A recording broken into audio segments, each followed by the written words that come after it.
दोन्ही राष्ट्रवादी एकत्र येणार का? पवार काका पुतण्याचं नातं पुन्हा जुळणार का?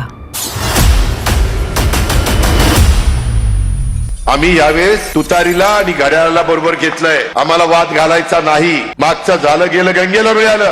आता आपण सगळ्यांनी एकोप्याने काम करायचंय.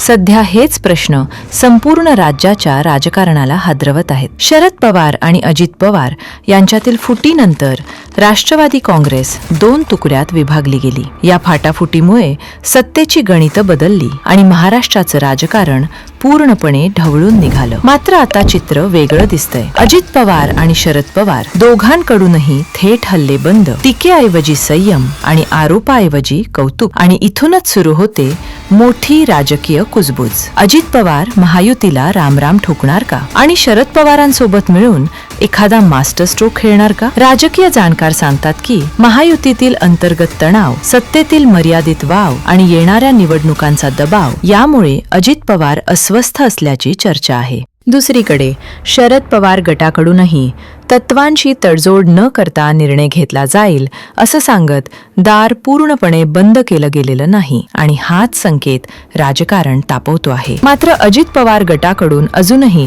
स्पष्ट होकार नाही, स्पष्ट नकार नाही आणि म्हणूनच चर्चा थांबत नाहीत, उलट अधिकच पेट घेत आहेत. मग प्रश्न स्पष्ट आहे, ही फक्त राजकीय अफवा आहे की पडद्यामागे मोठा खेळ आधीच सुरू झाला आहे? जर दोन्ही राष्ट्रवादी एकत्र आल्या तर महायुतीच नव्हे तर संपूर्ण विरोधी राजकारणही हादरेल. नवीन आघाड्या, नवी समीकरणं आणि अनेक नेत्यांची राजकीय झोप उडणार हे नक्की. आता सगळ्यांचं लक्ष एका प्रश्नावर, पवार काका आणि पुतण्या पुढचा डाव कधी टाकणार? कारण हा डाव महाराष्ट्राच्या राजकारणाचा खेळच बदलू शकतो.